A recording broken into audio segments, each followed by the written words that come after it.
Hola a todos, entonces en esta ocasión vamos a hablar de hipertensión intracraneal idiopática y si les interesan estos temas quédense hasta el final que les voy a tener una súper recomendación. A veces hay cosas que parecen desde el inicio de entrada, digamos, no conectadas, pero cuando uno avanza un poquito, uno mira que sí tienen una real conexión, como por ejemplo el hecho de que a uno se le aumente la grasa debajo de la piel termine produciendo que a uno le duela la cabeza. La hipertensión intracraneal idiopática es un aumento en la presión intracraneal que no tiene una causa conocida y que termina, como es un síndrome, produciendo signos y síntomas. No debe haber un proceso intracraneal, no debe haber trombosis de senos venosos, no debe haber un proceso meningio, no debe tener ninguna otra causa identificable, excepto dos puntos. Usted puede tener estenosis de senos venosos o medicamentos que teóricamente aumenten la presión intracraneal y eso no excluye el concepto de hipertensión intracraneal idiopática. Entonces, un aumento de la presión sin causa, excepto cuando tienes estenosis de senos venosos o medicamentos que así los tengas, puede ser hipertensión intracraneal idiopática. Y se conocía, digamos, históricamente con el concepto de pseudotumor cerebral. Respecto a qué tan frecuente es la hipertensión intracranial idiopática, su incidencia, y me parece importante este dato, es que es más o menos uno por cada 100.000 personas al año. Es importante encontrar que el principal factor de riesgo de la hipertensión intracranial idiopática es la obesidad, y la obesidad está aumentando en todas las regiones del mundo en los últimos años. Aquí vemos un cuadro donde vemos la proporción de pacientes de la población general que ya están en sobrepeso y miremos que para estos años más o menos en Estados Unidos es incluso ya más frecuente estar en sobrepeso que estar en peso normal, es decir, la normalidad de allá se convierte en que la gente ya no tenga el peso en un índice saludable. Y miremos que todos los países que están aquí en la gráfica tienden a ir hacia allá, a aumentar con el transcurso del tiempo el paso a sobrepeso y obesidad. Entonces se cree que esta enfermedad irá aumentando progresivamente en su epidemiología porque está aumentando la obesidad. Es más frecuente en las personas que tienen 20 a 44 años de edad, aunque se han visto casos en todas las edades, incluso en niños, y es mucho más frecuente en mujeres. El 90% de las pacientes que tienen hipertensión intracranial idiopática son mujeres. Entonces, como dijimos, el principal factor de riesgo es obesidad, incluso solo por ser obeso la incidencia aumenta 12 veces, es decir, pasa de ser 1 por cada 100.000 por año a ser 12 por cada 100.000. Es el principal factor de riesgo. El 80% de los pacientes con hipertensión intracranial idiopática son obesos. Y si usted junta los, digamos, tres puntos que hemos hablado hasta ahorita, el ser mujer, el tener 20 a 44 años y el ser obeso, la incidencia lo aumenta tanto como a 19 casos por cada 100.000 por año. Es un factor de riesgo dosis dependiente la obesidad, es decir, usted entre más obeso esté, más riesgo tiene. Y el aumento de peso incluso de un 5 a un 15% de su basal, incluso sin llegar a obesidad, es decir, usted era muy flaco, aumentó 5 a 15% su peso y quedó en sobrepeso simplemente, también es un factor de riesgo para desarrollar hipertensión intracranial idiopática. Otros factores de riesgo que se han visto y que no son tan claros epidemiológicamente es, por ejemplo, el uso de anticonceptivos orales, el embarazo, la vitamina A, el exceso o incluso en otras literaturas dice que el mismo déficit de vitamina A o la alteración en el metabolismo de la vitamina A se puede asociar a hipertensión intracranial idiopática. Y está el síndrome de apnea y hipopnea obstructiva del sueño. Entonces, el síndrome de apnea y hipopnea obstructiva del sueño, cuando uno tiene estas apneas, va acumulando CO2. El CO2 puede producir vasodilatación cerebral y la vasodilatación cerebral aumentar la presión intracraneal y por ende aumentar el dolor de cabeza en esto. Entonces, se cree que el SAOS es más una enfermedad que va a exacerbar más que una causa de hipertensión intracraneal idiopática. Pero pues en general, como los pacientes obesos tienen riesgo de SAOS, todo paciente obeso con hipertensión intracranial idiopática debe realizarse una polisomnografía para tratar. Respecto a como la causa de la fisiopatología de hipertensión intracranial idiopática, a ver, se acepta que hay una hipertensión venosa, que esta hipertensión venosa a su vez va a interferir en la absorción del líquido cefalorraquídeo, en las granulaciones arácnidas, que es por donde se absorbe, como dijimos. Y eso a su vez va a terminar aumentando más la presión intracraneal, y el aumentar más la presión intracraneal va a comprimir más aún los senos venosos, va a producir éstasis o estenosis de los senos venosos, y eso a su vez va a terminar en mayor hipertensión intracraneal. Eso es algo que se llama el colapso venoso autosostenido. Entonces se dice que una persona que esté, digamos, genéticamente predispuesta puede tener algún desencadenante que inicie este ciclo de aumento en la presión venosa y esto se puede autoperpetuar con el tiempo. Otros puntos a tratar en la fisiopatología son, uno, la estenosis de los senos transversos. Entonces, en los pacientes que tienen hipertensión intracraneal idiopática, en el 90% de los casos encontramos estenosis del seno transverso. Sin embargo, también en la población general se pueden encontrar estenosis de los senos transversos, el 30% de manera unilateral y el 1.8% de manera bilateral. Entonces, no hay una relación clara entre la hipertensión intracraneal idiopática y la estenosis del seno transverso, ni una correlación tampoco clara entre la cantidad de presión intracraneana y el grado de estenosis. Como la estenosis también puede ocurrir en personas que no tienen aumento de la presión intracraneana y a pesar de que uno normalice la presión pueden persistir, entonces no se está seguro si es una causa o es más bien como un subrogado o algo asociado a la presión intracraneal alta más que la causa. Se han encontrado anormalidades inmunológicas, se han encontrado aumento de bandas oligoclonales y aumento de concentración de citoquinas dentro del líquido cefalorraquídeo. Respecto a la obesidad, por ser el principal factor de riesgo, pues también se ha estudiado y se ha encontrado que los adipocitos secretan citoquinas pro y antiinflamatorias, lo que se llaman adipoquinas, es decir, esa grasa que tenemos dentro del cuerpo que se acumula con el tiempo, se convierte prácticamente en un órgano inmunológico de por sí. Y se cree que este órgano inmunológico tiene un papel en la hipertensión intracraneal idiopática. Sin embargo, los pacientes asiáticos con hipertensión intracraneal idiopática en una minoría son obesos, entonces no puede explicar toda la obesidad. Otra asociación es el metabolismo de la vitamina A, como les había mencionado, en la que sé que la vitamina A puede interferir en la absorción del líquido cefalorraquídeo e incluso en algunos pacientes con hipertensión intracraneal idiopática se ha encontrado elevada hasta en un cuarto de los pacientes. Ahora vamos a ver los síntomas de la hipertensión intracraneal idiopática. El primero es el dolor de cabeza. La cefalea es el síntoma de presentación en el 90% de los casos de hipertensión intracraneal idiopática, o sea, es el más frecuente. ¿Cuál es la característica de esta cefalea? Tiene muchísimas características, es una presentación muy variable. En general, se dice que es una cefalea que se va a mantener diariamente, que es una cefalea sorda, que es una cefalea constante o puede también fluctuar. Y como dijimos, la característica teórica histórica que se ha dicho es que es una cefalea que se le aumenta a uno cuando está acostado, es decir, que lo despierta a uno en la noche, o que se le aumenta con cosas que aumentan la presión intracraneana, como agacharse, como hacer valsalva, como la alta altitud porque da también hipercapnia, o como toser. Sin embargo, la presentación de la cefalea, el fenotipo de la cefalea, de manera muy frecuente puede parecer un fenotipo tipo migraña o cefalea tipo tensión. El 70% de los pacientes tienen fotofobia, el 50% sonofobia, el 50% náuseas, el 50% se les empeora con actividad física y el 15% tenían incluso emesis. En este estudio, por ejemplo, que vieron en el 2017 respecto a esta presentación, cefalea en la hipertensión intracraneal idiopática, encontraron que más de la mitad de los pacientes cumplían con todos los criterios de migraña. Y en este mismo estudio encontraron que el 38% tenía uso diario de analgésicos. Entonces es muy frecuente que se asocie a cefalea por sobreuso de analgésicos. Hay unos pocos pacientes que no van a tener cefalea. La mayoría de estos pacientes son hombres y en general son pacientes que tienen papiledema marcado y es un marcador de mal pronóstico el no tener cefalea.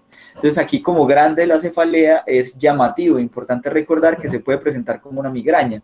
El segundo síntoma más importante además de la cefalea sería el papiledema. El papiledema se puede presentar en 40 a 95% de los casos y es el marcador estrella de la hipertensión intracraneal. Sin embargo, no se correlaciona específicamente con el nivel de la cefalea, es decir, usted puede tener mucho papiledema y no dolerle la cabeza o mucha cefalea y no tener tanto papiledema. La mayoría de veces es bilateral, aunque puede ser asimétrico o incluso unilateral, y cuando es leve puede no tener unos síntomas visuales ni siquiera. 1 a 2% de los pacientes que tienen hipertensión intracraneal idiopática con papiledema terminan ciegos en el transcurso de un año. Entonces, entre más tiempo dejemos pasar, estos pacientes tienen más riesgo de ceguera. Respecto a otros síntomas, entonces, por el mismo papiledema pueden haber síntomas visuales en más del 70% de los casos. ¿Qué síntomas? Que el paciente tenga visión borrosa, que vea escotomas, que vea fotopsias, y uno muy clásico que se ha descrito que son los oscurecimientos visuales transitorios.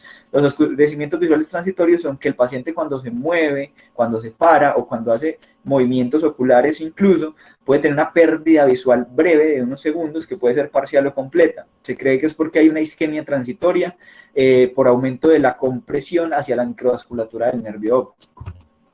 Otros síntomas que puede tener parálisis del sexto nervio craneal porque el aumento de la presión intracraneal pues, se va a producir compresión de este nervio.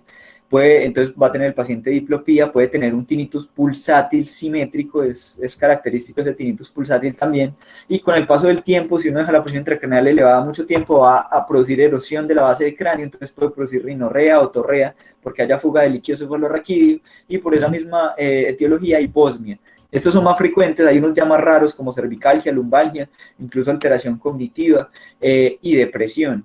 Aquí está como el porcentaje de la presentación de los síntomas, entonces vemos que la cefalea se presenta en más del 90%, en un 92%, los oscurecimientos visuales transitorios en un 72%, esto de ruido intracraneal sería como bien la especie del tinnitus en un 60%, fotopsia en un 50%, diplopía en el 38%, y así pues la presentación más o menos de los síntomas. Ya vamos a hablar ahora de los paraclínicos, de los exámenes que deberíamos realizar. Entonces, el primer paraclínico y el más importante de todos, diría yo, además de la punción lumbar, obviamente, es la resonancia magnética o la imagen cerebral, ¿sí? En general, pues se recomienda una resonancia magnética con venografía. En general se describe que es una resonancia que el resultado para hacer hipertensión intracraneal idiopática debe estar normal, pero se refiere normal a no tener masas, a no tener realces, a no tener situaciones que puedan aumentar la presión intracraneal, pero realmente sí hay unos hallazgos de la hipertensión intracraneal idiopática, como por ejemplo la estenosis del seno venoso transverso, que como les dije se encuentra en un 90% de los casos. Los otros cambios que vamos a encontrar es que tengan silla turca vacía, que tengan aplanamiento del polo posterior del globo ocular, que tengan una dilatación de la vaina del nervio óptico, con una tortuosidad del nervio óptico, y que se vea una protrusión del nervio óptico a través del globo ocular o un papiledema pues, por imagen, que ese sería el menos importante, pero estos tres primeros son muy importantes. Respecto a otros paraclínicos que habría que pedir, un hemograma sería importante porque como veremos más adelante, la anemia es un factor pronóstico, es un factor de mal pronóstico y hay que tratarla. Obviamente hay que hacer estudio del líquido cefalorraquídeo para ver que este está normal, porque eso es un criterio diagnóstico. Si tienes inflamación en el líquido, pues no es hipertensión intracraneal idiopática, es otra causa de hipertensión. Y una campimetría automatizada, que es un estudio muy importante en estos pacientes, teóricamente se debe realizar en todos, porque la mayoría de los defectos campimétricos que se producen en estos pacientes no son notados por el paciente, y la campimetría simple por confrontación que hacemos no es completamente sensible, entonces se debe hacer una campimetría automatizada para determinar cuál es la gravedad del compromiso del nervio óptico y tenerla de base y poder hacerla de ahí en adelante de seguimiento para ver cómo va la función visual de nuestro paciente. Lo que más frecuentemente se puede encontrar es un aumento del punto ciego, como vemos en esta imagen. También se puede encontrar constricción del campo visual o pérdida de la visión, que inicialmente lo primero que se pierde es la porción inferonasal.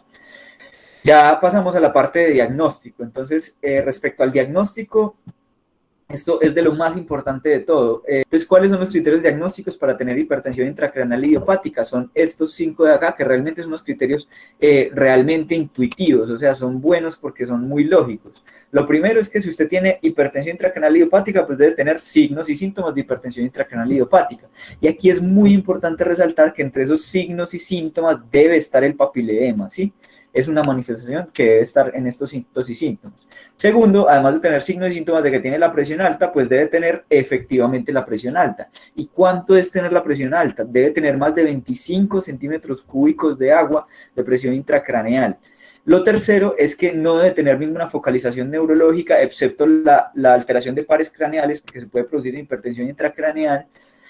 Lo cuarto es que el líquido cefalorraquídeo debe estar normal, claro, porque si tenemos una normalidad en el líquido, pues es que la hipertensión es por esa razón. Y lo quinto es que la resonancia teóricamente debe estar normal, y normal es decir, no tener otro hallazgo que aumente la presión intracraneal, pero sí puede tener estos hallazgos que mencionamos, que son manifestaciones en la resonancia del aumento de la presión intracraneal. Entonces, básicamente, como lo vemos, es relativamente fácil, es tener signos de que le aumentó la presión, tener la presión alta, no tener anormalidades en el examen neurológico, tener un líquido normal y una resonancia normal. Entonces, esos serían los criterios diagnósticos para la hipertensión intracraneal idiopática en general. Sin embargo, existe también un concepto que es la hipertensión intracraneal idiopática sin papiledema. Como les dije, para estos criterios usted debe tener papiledema en las manifestaciones clínicas. Para tener hipertensión intracraneal idiopática sin papiledema, usted debe cumplir otros criterios diagnósticos. Esos criterios diagnósticos lo único que hacen es reemplazar este primero, en el que dice usted que tenga signos y síntomas con papiledema, y lo reemplazan por alguno de estos otros signos. Sin embargo, además de cumplir ese primero, también debería cumplir los otros 4 criterios, del 2 al 5, los debe continuar cumpliendo para decir que tenía hipertensión intracraneal sin papiledema. ¿Cuáles son los criterios que van a reemplazar el papiledema? Es uno, que usted tenga parálisis de sexto nervio craneal. Si tiene parálisis de sexto nervio craneal, no necesita tener papilema, ya puede cumplir hipertensión intracraneal idiopática. O segundo, si no tiene parálisis de sexto nervio craneal, tiene que tener hallazgos en la resonancia magnética que hablen de que tiene hipertensión intracraneal idiopática. ¿Y cuáles son? El aplanamiento del globo posterior, la distensión del espacio subaracnoideo perióptico con tortuosidad o sin tortuosidad del nervio óptico, la silla turca vacía y la estenosis del seno venoso. Entonces vemos que son realmente, digamos, signos que debemos encontrar en la resonancia, y esto, o tener parálisis de sexto nervio craneal, se debe añadir a tener la presión alta, a no estar focalizado, a tener líquido normal y resonancia normal. Esos son los criterios para hipertensión intracraneal sin papiledema. Hay un diagnóstico diferencial que hay que hacer. Pueden haber muchas otras causas de aumento de la presión intracraneal que debemos excluir, y para eso están hechos los criterios diagnósticos: excluir masas, hidrocefalia, trombosis de senos venosos, papilomas de las granulaciones aracnoideas de los plexos coroides.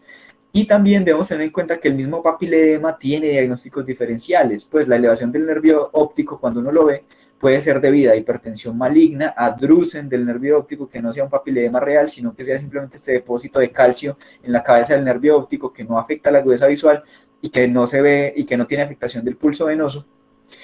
Finalmente vamos al tratamiento. Entonces, respecto al tratamiento, hay como 6 pilares en general. El primero es que el mismo procedimiento que nos sirve para hacer diagnóstico va a terminar ayudándonos para hacer terapéutica.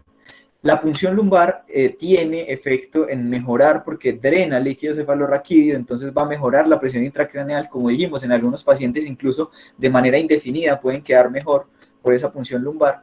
Sin embargo, la mayoría de las veces esta mejoría es solo transitoria y no hay como un acuerdo en cuánta cantidad de líquido cefalorraquídeo usted debería drenar para producir mejoría en la hipertensión intracraneal idiopática. Lo segundo es retirar los medicamentos que aumenten la presión intracraneal idiopática. Como les decía en concepto, el tener medicamentos que aumenten la presión intracraneal no nos excluye este diagnóstico de hipertensión intracraneal idiopática. Entonces sería mirar qué medicamento tiene mi paciente que le está aumentando la presión y que de pronto eso sea lo que le mejore si yo se lo retiro. Por ejemplo, vitamina A, retinoides, antibióticos como tetraciclinas, quinolonas, sulfas, nitrofurantoína, hormonales como levotiroxina, anazol, tamoxifeno, levonorgestrel, litio, ciclosporina. Todos estos medicamentos, y hay una lista incluso extensa que uno puede pues encontrar, pueden aumentar la presión intracraneal. Entonces mirar si retirando este medicamento nada más el paciente puede mejorar. Y el tercero, al cual le pongo una estrellita, que es el tratamiento principal, es la pérdida de peso. O sea, esta enfermedad se asocia, como dijimos, a que los pacientes estén obesos en un 80% de los casos. Entonces, el principal pilar de tratamiento a largo plazo va a ser que los pacientes pierdan peso. El perder peso va a disminuir la presión intracraneal, y no solo es que disminuya la presión intracraneal también, sino que se ha visto que mejora a largo plazo la agudeza visual y mejora también el papiledema en los estudios. Se dice en general que la meta en que usted debería desear perder peso sería 1 libra por semana, hasta llegar a un punto de perder 5 a 10% del peso corporal. En pacientes que tengan obesidad mórbida, una conducta que podría ser aceptable sería hacer la cirugía bariátrica, que puede ayudarnos a mejorar la hipertensión intracraneal idiopática. Y miren que hasta ahora, con estos 3 puntos que les he mencionado, no he mencionado ni una sola intervención tipo medicamento o cirugía. Entonces, podríamos hacer un manejo conservador, y se dice incluso que en pacientes que tengan papilema leve y visión normal, solo con hacer estas medidas de haberlo puncionado, retirar medicamentos que le aumenten la presión y enfatizar en la pérdida de peso, uno podría mantener ese paciente y hacerle solo seguimiento. Ahora vamos a los puntos ya un poco más intervencionistas. El cuarto punto del manejo, los medicamentos. Respecto a los medicamentos, la cetazolamida es el medicamento de elección, es el medicamento que más evidencia tiene, a una dosis más o menos de 500 a 2000 miligramos cada 12 horas, aunque hay que iniciarlo despacio y lento para no ver efectos adversos. Entonces la tableta viene de 250 miligramos, alguna literatura recomienda iniciar 125 miligramos al día, es decir, media tableta apenas. ¿Cómo funciona la cetazolamida? La cetazolamida es un inhibidor de la anhidrasa carbónica. La anhidrasa carbónica está funcionando en los plexos coroideos para producir líquido cefalorraquídeo, o sea que lo que hace es que disminuyamos la producción de líquido cefalorraquídeo. Entonces se dice que en general en el 50% de los pacientes podría controlar los síntomas, y que si uno la sigue tomando a largo plazo puede prevenir las recaídas. un efecto adicional importante y positivo que tiene este medicamento es que produce pérdida de peso. Entonces, eso es algo deseado también en los pacientes con hipertensión intracranial idiopática. Los efectos adversos que puede tener parestesias orales, digitales, síntomas gastrointestinales, un sabor metálico, urolitiasis, teratogenicidad. Entonces, por eso todo esto hay que empezarla lento. Y ya cuando salimos de la acetazolamida, hay otros medicamentos que tienen como menos evidencia, como la metazolamida, la furosemida, los diuréticos tiazídicos. De ahí pasamos al quinto pilar, que es ser un poco incluso más agresivo e irnos a procedimientos quirúrgicos. Entonces, irnos a procedimientos quirúrgicos tiene unas indicaciones, y eso es muy importante enfatizarlo. Indicaciones: que tenga uno papiledema grave, no leve ni moderado, sino grave, o que esté progresando la pérdida visual en el tiempo, a pesar de estar haciendo unas intervenciones ya médicas adecuadas, y que continúe progresando la pérdida visual. ¿Qué opciones quirúrgicas hay? Hay varias. Una de ellas es la fenestración de la vaina del nervio óptico, que es un procedimiento que teóricamente sería menos invasivo que la otra intervención, que es una derivación. Sin embargo, este procedimiento menos invasivo, que como les digo es la fenestración del nervio óptico, lo que hace es disminuir la presión sobre ese nervio. Entonces va a disminuir la pérdida visual, pero no va a mejorar el dolor de cabeza. Entonces eso es un contra que tiene. Por otro lado, la otra intervención quirúrgica ya más invasiva sería la derivación, que puede ser una derivación ventrículo-peritoneal o una derivación lumbo-peritoneal. Esta va a disminuir la presión intracraneal, entonces disminuye la pérdida visual, pero también va a disminuir la cefalea. Esta sí disminuye la cefalea, al menos de manera inmediata. Un tercer procedimiento que se podría hacer y que se ha hecho, pues, es poner en las estenosis de los senos venosos, como dijimos, el 90% tiene estenosis del seno venoso transverso, es poner un stent que dilate esa estenosis y entonces teóricamente mejore el flujo y el drenaje del líquido cefalorraquídeo. Si uno tiene un paciente que tiene riesgo visual inminente, se le está aumentando mucho el papiledema, está muy afectado de su capacidad visual y no tiene disponibilidad de un procedimiento quirúrgico, uno puede tener medidas desesperadas, como poner acetazolamida o furosemida intravenosa o incluso esteroides. Sin embargo, aquí hay una cosa importante que quiero resaltar, que es algo que encontramos en esta revisión de la literatura del punto, y es que en general todas estas intervenciones son intervenciones muy invasivas que pueden tener efectos adversos graves y que no está completamente claro que mejoren realmente la cefalea a largo plazo. Entonces aquí, por ejemplo, dicen que ellos no recomiendan tratamiento quirúrgico o stent de senos venosos para pacientes que estén aisladamente con cefalea crónica, y incluso aquí lo llevan al punto de decir, incluso si tienen papiledema leve a moderado, que no tengan pérdida visual. O sea, incluso teniendo cefalea crónica y papiledema, pero no tienes pérdida visual, ellos no están seguros de que sea positivo recomendar una intervención quirúrgica, porque realmente hay una alta prevalencia de cefaleas primarias. ¿Sí? La cefalea primaria es muy prevalente, y muchas veces esa cefalea que tenemos en este paciente no está realmente relacionada al aumento de la presión intracraneal. Entonces es impredecible básicamente si usted va a tener éxito con estas intervenciones quirúrgicas. Por último, el tratamiento de la cefalea. Entonces, respecto al tratamiento de la cefalea, hay unos puntos que debemos tener en cuenta que se relacionan con lo que acabo de mencionar. Uno es que si una cefalea no mejora al menos transitoriamente cuando usted haga drenaje con la punción lumbar, es muy improbable que se explique completamente por hipertensión intracraneal. Lo otro es que muchos pacientes con hipertensión intracraneal idiopática tienen cefaleas crónicas que incluso después de normalizar la hipertensión intracraneal continúan, y la coexistencia, como les dije, de cefalea primaria tipo migraña o tipo tensión por sobreuso de analgésicos u otras comorbilidades como depresión y ansiedad son muy frecuentes en hipertensión intracraneal idiopática. Entonces, el objetivo del tratamiento realmente no debe ser la cefalea, sino que debe ser el papiledema y la diplopía. ¿Qué manejo médico podemos establecer? Digamos que para esta cefalea en específico, el topiramato como medicamento preventivo tiene muchas ventajas. ¿Por qué? Porque también es un inhibidor parcial de la anhidrasa carbónica y porque también disminuye peso, o sea, tiene efectos parecidos a la misma acetazolamida. Entonces, el topiramato teóricamente sería muy efectivo y además es un medicamento que usamos normalmente para profilaxis de migraña también. Respecto a qué tanto mejoran el pronóstico de estos pacientes con el manejo, a ver, los pacientes pueden recurrir y de hecho el riesgo de recurrencia está directamente relacionado con ¿qué? Con la ganancia de peso. Por eso decíamos que uno de los pilares fundamentales en el tratamiento es manejar el aumento de peso. Los síntomas visuales, la alteración visual, en la mayoría de los casos es reversible. Sin embargo, en un 10 a un 25% podrían producir atrofia del nervio óptico y quedar de manera permanente con alteración visual. ¿Cuáles son los factores de riesgo para estos? Que el paciente sea hombre, que no tenga cefalea, que tenga obesidad mórbida, que sea de raza negra, que tenga anemia, por eso había que buscarla y tratarla, o que tenga hipertensión arterial. Entonces, en conclusión, la hipertensión intracraneal idiopática es un aumento de la presión intracraneal sin una causa aparente, además de la estenosis de senos transversos y los medicamentos. Se da principalmente en mujeres obesas. Los síntomas van a ser dolor de cabeza y papiledema. En la resonancia vamos a encontrar aplanamiento del polo posterior ocular, dilatación de la vaina del nervio óptico, silla turca vacía y estenosis de los senos venosos. El diagnóstico se va a hacer con los síntomas de hipertensión intracraneal idiopática, principalmente encontrando papiledema, una presión intracraneal aumentada mayor a 25 y una resonancia, punción lumbar, examen físico normales, y el tratamiento va a ser una punción lumbar evacuante, retirar los medicamentos que aumenten la presión intracraneana, bajar peso, que este es el principal manejo terapéutico, y medicamentos como la acetazolamida e intervenciones quirúrgicas como la fenestración de la vaina del nervio óptico, la derivación ventriculoperitoneal y el stent de los senos venosos. Muchas gracias por la atención.